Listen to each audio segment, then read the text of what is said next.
go. Hold on. Bling. Low key. Should have won that rap battle. Especially when she smacked him, because that's an iconic scene. Whoop. And you've seen that evolution of how his father got to understand True, and even True got to understand his father, honestly. But I don't know if she would have had that automatic attraction towards him, because she said she fell in love with his words. I understand, and I get that. That's what made her more attracted to him. Even when she said, it's funny how you and I have more chemistry than me and Chris. However, if I'm being very transparent, I can't say that she would have picked him off rip. I can't say that. And one of my pet peeves about me and you, I don't know if I'm the only one, but me and my sister have always felt this way. In the movie, he would say, Roxy, I'm sorry. But in the soundtrack song, they don't have that. That's one of my favorite parts. Roxy, I'm sorry. That part right there is one of my favorite parts of the song. And it's like, how you not gonna include that? Christ's love isn't like everybody else's love. It's not like the world's love.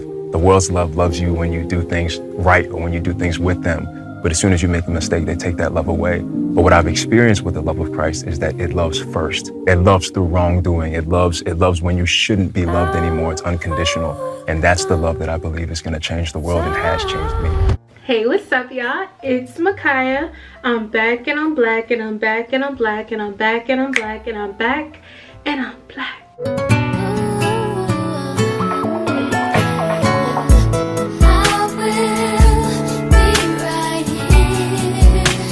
Sasha here. Excuse me? Supermodels do not fly business class. Now, I'm not gonna demand a private jet, but I think Jag could at least spring for first class.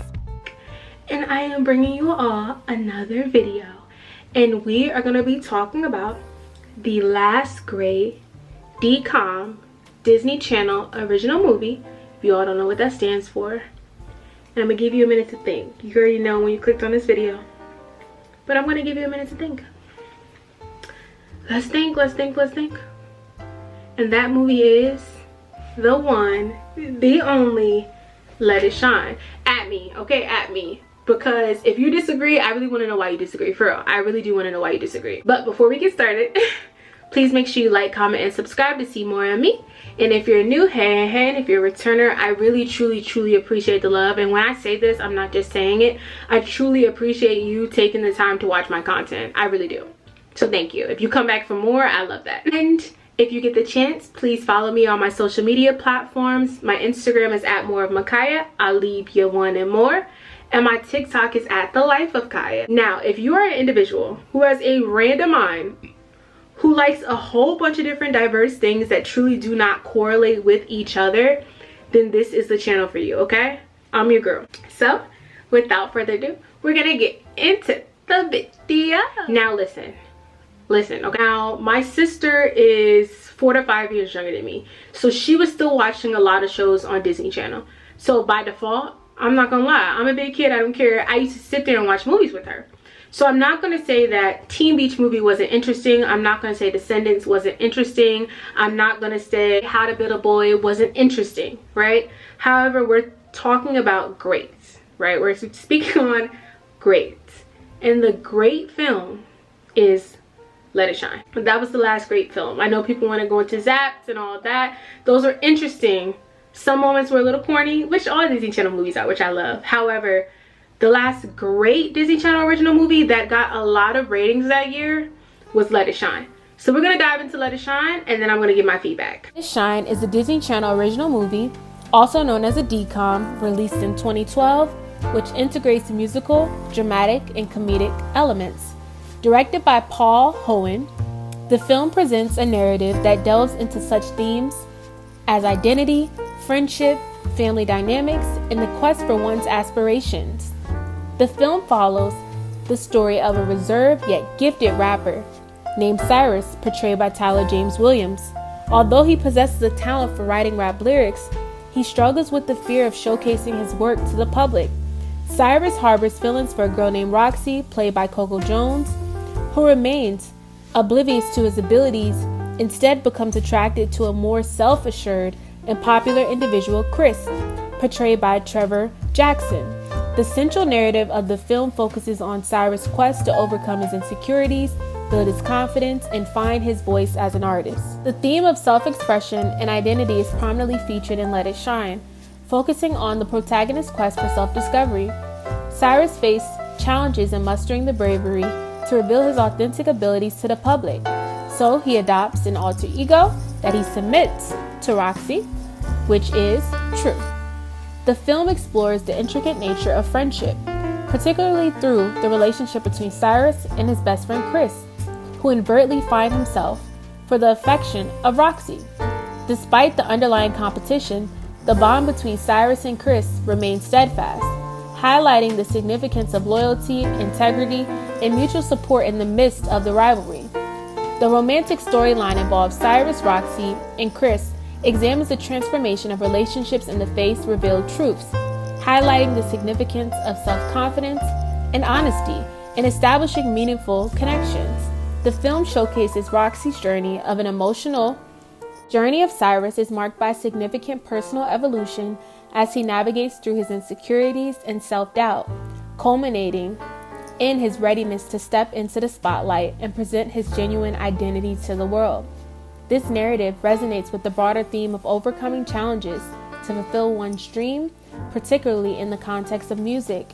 And that's one of the things I truly enjoyed about this film, is that all of the characters truly had a great character development, whether that was Chris, whether that was Roxy, whether that was Cyrus, even his father, and even the relationship he had with his mother, so on and so forth. So many relationships were built and strengthened at the end, and you see each of the characters grow into the people instead of hiding behind a mask or their own ignorance.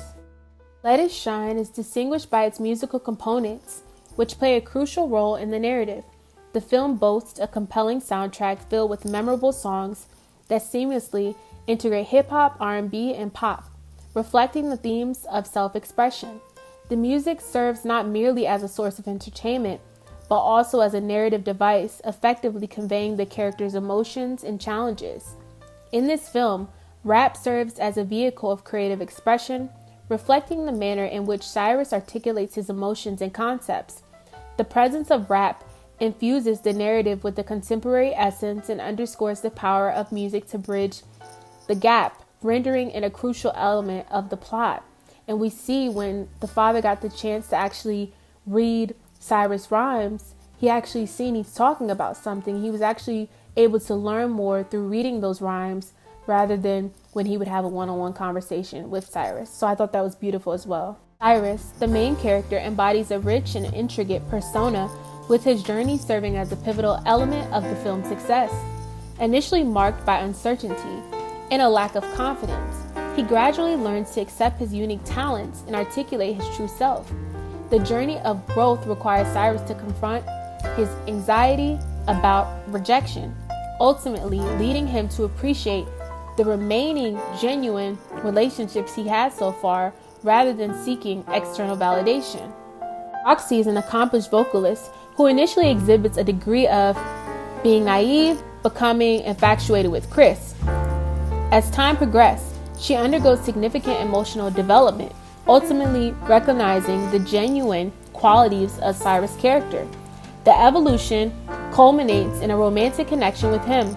Her character journey highlights the importance of personal growth, illustrating that meaningful relationships are founded on mutual respect and authenticity, as well as her own personal development and growth. Aside from the plot itself, she was able to walk into who she truly wanted to be and not allow the label to control her. And I think even this growth showed that as she progressed, regardless of how Cyrus looked, she was able to fully accept him, because she's also grown as a character and realized, from my observation, that looks are not always everything. The way that Cyrus thought she had everything put together and he didn't think that she had any type of insecurities. We learned throughout the movie that she had her own struggles as well, and that was another way for them to connect. And my observation is that Cyrus was able to find out that there's other people that are dealing with insecurities, but they're still facing it head on rather than hiding from it. Chris is depicted as a more charismatic and self-assured character. However, his development is marked by his understanding that integrity and loyalty hold greater significance than superficial appearances. His competition with Cyrus is initially driven by their mutual desire for Roxy's attention, but by the conclusion of the film, Chris learns to value Cyrus' genuine character, illustrating the intricate nature of friendships when honesty is prioritized.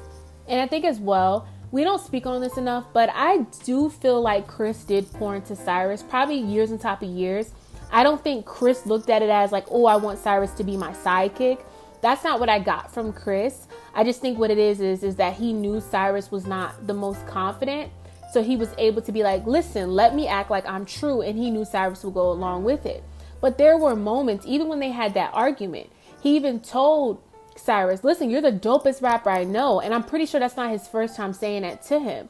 So you can tell that they had a great friendship, even though there was a lack, right? That wasn't a true friend from his actions. However, I think this was a stump in the road because it really did seem like that they were truly genuine friends. And I know it may not look like that as we're looking at the whole scope of the movie, but I do believe that Chris did pour into Cyrus. We just may have not been able to see all that through the movie.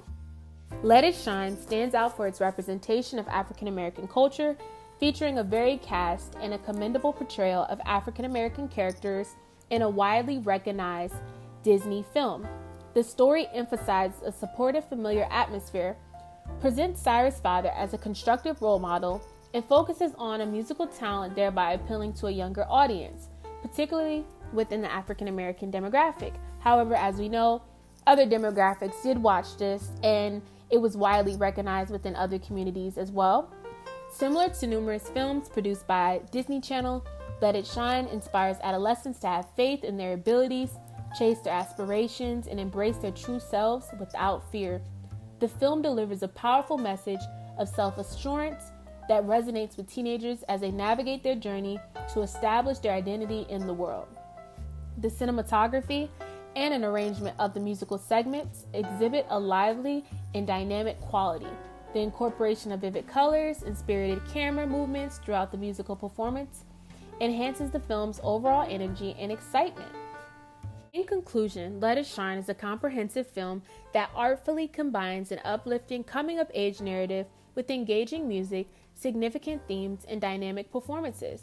It emphasizes the importance of self-expression, the value of friendships, and the notion that discovering one's authentic voice can lead to realization of future potential. As a Disney Channel original movie, it is remarkable for its profound exploration of identity and personal development, while simultaneously providing an enjoyable experience for its audience. The blend of sincere drama, gentle humor, and unforgettable music distinguishes Let It Shine within the DCOM catalog. Well, if you know me, I've watched Let It Shine so many different times, and I bumped that soundtrack like it came out yesterday, okay? I bumped that soundtrack like it came out yesterday. That was such a great soundtrack, and for it to be incorporating rap and for that to come from Disney did a great job. I don't know who was behind the scenes with this, but as soon as I remember when I was younger, I remember vividly when I seen the trailer, I'm like, this is going to be an outstanding movie. And that was my first time seeing Trevor Jackson and Coco Jones. Of course, I've seen Tyler Williams before. Everyone has. Tyler James Williams, Trevor Jackson, Coco Jones, and Brandon Michael Smith. But I've never seen him in this light before. I never even knew he can rap until I watched 106 & Park when he was promoting the movie. And then I seen, of course, okay, homeboy can rap. This movie had really good promotion. So it wasn't just within Disney. I remember seeing the promotion on 106 & Park. And if you don't know, I used to watch 106 & Park so much faithfully at 6 o'clock. Okay? At 6 o'clock. For me to say that, you know I watched it Monday through Friday. I loved it so much that my mom put me on punishment from watching 106 & Park. Not that I couldn't watch TV. I couldn't watch 106 & Park. She was cold for that. Real cold. But she knew that would hit. She knew if she took away anything else, I really wouldn't care. Anyways, though, is that they did really good when it comes to promoting this movie. So that was another thing. And then when you watched it, you were like, this was dope. Like, it really was dope. Even though there's some flaws within the movie, which within all movies there were. However, I'll say that I like a lot of people like Coco Jones and Trevor Jackson were able to get their break on this and look at where they're at now. They're successful artists in different realms, or both of them are in acting realms, with Trevor Jackson coming off of Grownish and Coco Jones coming off of Bel Air, are still on Bel Air. and she's an outstanding artist, which Trevor Jackson is as well. I actually went to see him perform, and he puts on a great show. I never listened to like his newer music before until that show, and I'm like, he's really, really talented. Okay, so if you get a chance, I would most definitely check out his new material because he's actually really, really good. And also too with Coco Jones, I feel like on this, I don't need to give an explanation to her. She's doing her thing. She's winning a Grammy and doing all these big things, so I love that for her, especially as a chocolate woman. Come on now, come on. And speaking on Coco Jones, I'm gonna jump all around the place during this video, so just bear with me because I'm doing everything that kind of comes to my mind, and kind of I want this to be like a free form for this specific video. So even with Coco Jones, what I found interesting is she was supposed to get her big break from this, which she did, but she was supposed to have further opportunities on Disney. Clearly, as we know, we didn't see her in any other opportunities on Disney specifically. Let's start with what y'all already know. Everybody knows Let It Shine. That's what I'm known for. That's what I get my most love for. No issues with Let It Shine. One of the best things that ever happened to me on period, like blessing. We'll never speak anything negative about that. That's what I thought Let It Shine was, my big break. And most of the time with the channel, oh Lord. I'm nervous. Most of the time with the channel, once they like you, they kind of keep you around. Like people that they plan on like breaking out as like a star, like they just plant that person in like other projects. So that was kind of how it was gonna go with me. Like, all right, we like you, stay around, which means, I don't know what that means, but for me personally, you know, this little girl from Tennessee, I was like, all right, we gonna stay around, and that's what I did. So yeah, I did the Let It Shine, and it changed my life. Like, it changed my life. There was heat from that. I got management for that. I got an agent from that. It was just like all happening so fast. Touring, it was just a lot. So I just thought that was how it's gonna be from this point forward. All right, we're on, capitalizing on that heat, but it was gonna sustain, you know what I'm saying? So let's talk about what happened after.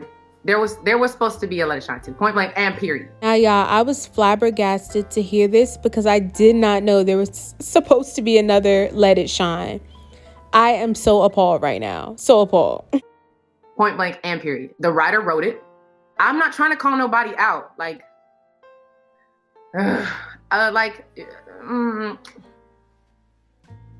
whoever didn't want to do it, it didn't go. Like, I don't know if it was, I don't know who it was that didn't want to be a part of it, but it was done. So either it was the channel that just decided not to pick it up, which that's normal. Like, things like that happen. Just because you had a great show doesn't mean they're going to do another one, but well, there was plans. I was waiting for that to go through. Okay, that falls through. Next, y'all, I was supposed to have a TV show. I thought I was gonna be the next Raven in my mind. This is what I was thinking. Keep in mind, I'm a regular girl. Like, I just dropped out of freaking school for this. Like, I don't know nothing. You know what I'm saying? Like, my people, we don't know anything. We're, you know, you're this amazing star. Like, oh my God, like, your talent. You're supposed to have a TV show. All right, cool. I'm believing this. So, like, I can even recall, like, being in this room looking around at, like, the heads of all of this. Like, I was like, oh, it's a wrap. But what I think was the most, like, traumatic thing about it for me is that I was like, all right, if I can just let them see, like, my talent, then they'll believe in me. And then because of somebody else looks a little bit more marketable, doesn't matter, baby girl. So that's traumatizing. As a little kid, you don't know how to cope. Like, you're looking at yourself like, what did I do? I'm asking my mom, what did I do? And I thought that was sad, and that's how we know colorism comes into play with that subject. This video is not about colorism, but I did want to touch on that, and now I'm happy that she's getting her shine. Literally, let it shine. She's really getting her shine because she really deserves it. Like, all jokes aside, she really truly deserves it, and I love that for her. I really do. Even her Christmas little EP was really good. Call on Christmas, say you'll miss us. Okay, random thought. Am I the only one that prefers to listen to Christmas music when it's not Christmas? That's me. Okay, I listen to Christmas music randomly more when it's not Christmas than when it is Christmas. I don't know why. Maybe because they're playing it so much and it's in my face so much. But anyways, it's a different day for a different story. But also too, this is one of the first Disney movies where they incorporated like faith in the church as well, which I loved. And if you know, as you can tell, that I am a Christian, so I thought it was nice for them to show the healthy parts of it, but also the unhealthy parts of it, which was displayed between True and his father. And then you seen that evolution of how his father got to understand True, and even True got to understand his father, honestly. So I thought that was beautiful to get that perspective on it. When I made my grandmother watch this like a few months ago, and she was like, that's not a real friend. When Chris wanted to go along as if he was True and Cyrus just went along with it because of his confidence, my grandmother was like, that's not a real friend, that was wrong to him. And it really was, like, especially watching it as an older person, I thought I got the logic when I was younger, right? It's because you feel like you didn't fit the mold, because it's very clear, like, Cyrus had very low self-esteem. That was very clear. I feel like that's even the reason why, like, he sent the picture to Roxy of both of them, because, like, why would you do that? It seems like he truly doesn't even have pictures by himself. That was one. And two, someone else said this, maybe he felt like Roxy wouldn't remember him unless he was with Chris, which I thought was like, that made me sad, because when you really think about it, Cyrus' self-esteem was really low and Chris manipulated that self-esteem. He really did. He really did. Chris was cute and all. I had a crush on him when I was young. However, my point though is that no, like, you manipulated his feelings, you allowed him to do this. However, right? However, Cyrus got to take accountability. He got to take accountability. Now, I feel like Roxy gave Cyrus a lot of the backlash, especially when she smacked him, because that's an iconic scene. Whoop. Especially when she smacked him. However, I think both of them should have got the same level of treatment. Same treatment. And low-key, this is low-key, right? This may not be right, but I'm not sure if she would have jumped for joy for Cyrus if she would have known he was True at first. I think as they built that bond, which she got to know him, she started forming feelings for him.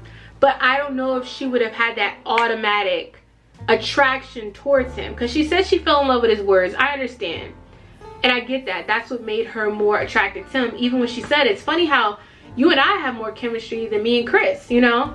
So I understand that. However, if I'm being very transparent, I can't say that she would have picked him off rip. I can't say that. Maybe y'all will have something different to say, but I can't say she would have picked him off rip. I can't say that.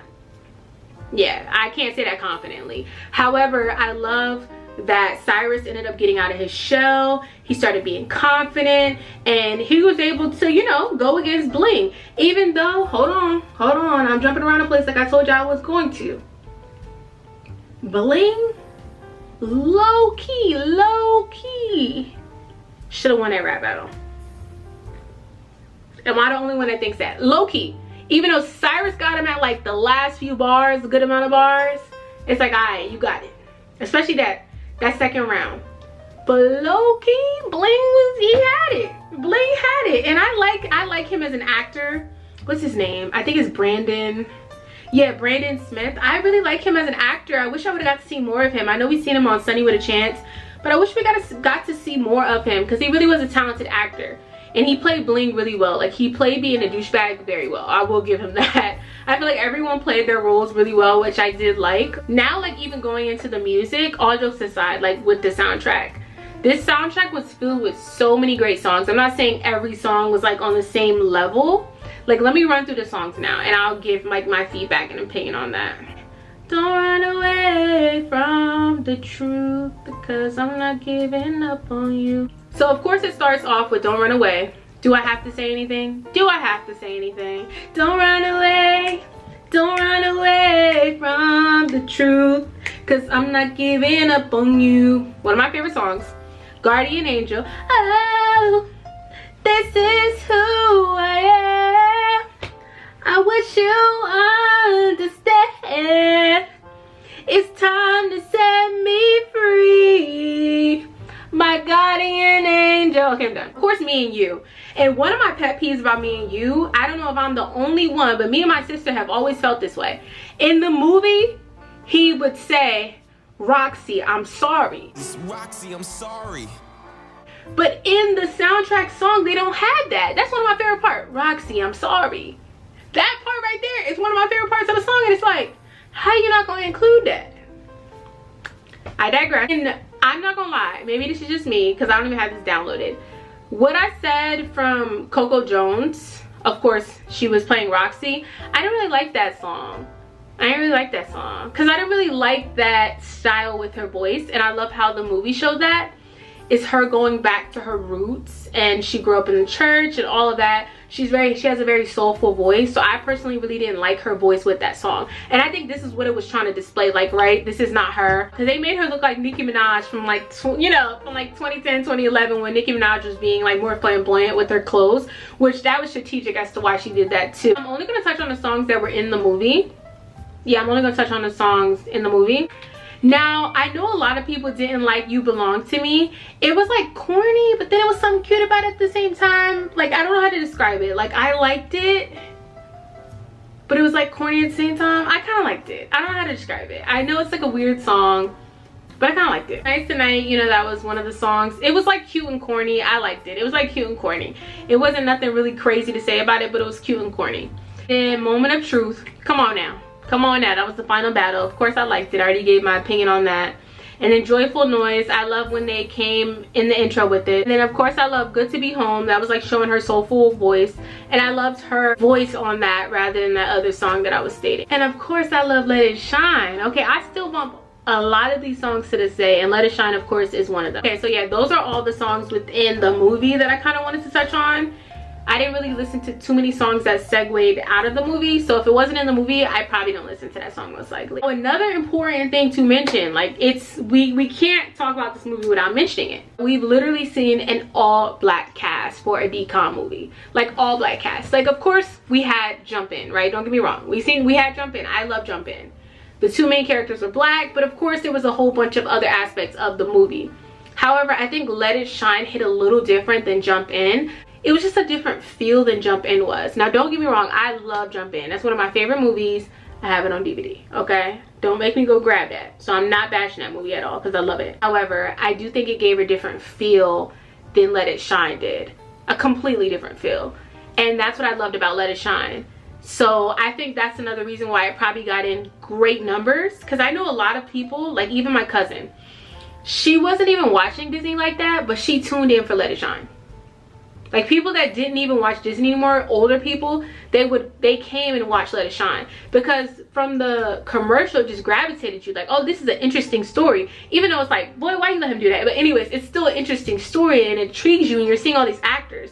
And of course, you know, people seen Tyler from Everybody Hates Chris, so that was one of the biggest things that like gravitated everyone towards it. And then when they watched it, they were like, wait, this was actually a pretty good quality movie. And it truly is one of my favorite, like, I guess you could say, children movies. It really is one of my favorite movies because it's something I can watch front to back and it still ages well. Now, of course, with the outfits or certain comments were corny, but I think I like that. Like, I like corny stuff, especially when it's corny and good. It's a difference from like it being corny where that was like really, really whack, like I can't get down with it. Whereas if it's like a corny cute, and I think Let It Shine gave that like corny cute, but it had flavor to it as well. And like I said, I watched it like a few weeks ago and it still hit the same for me, and I was singing all the songs.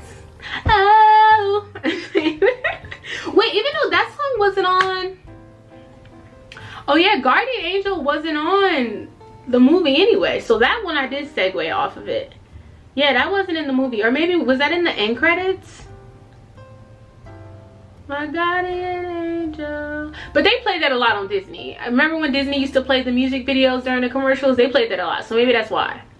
I can't remember because I was still watching Disney because my sister watched it a lot, and I was just like, of course I'm gonna sit here and watch it. Anyways, yeah, overall this truly was just a great film. I'm always trying to bring nostalgic things to you all because I truly love my childhood. I'm never gonna stop saying that because I truly love my childhood and it's so special to me.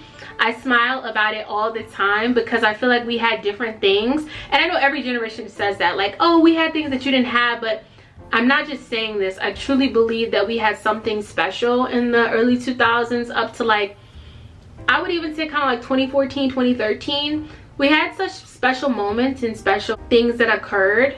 And a lot of kids, especially due to the overconsumption of like technology don't really get to experience that. We were looking forward to watching the premiere for Let It Shine.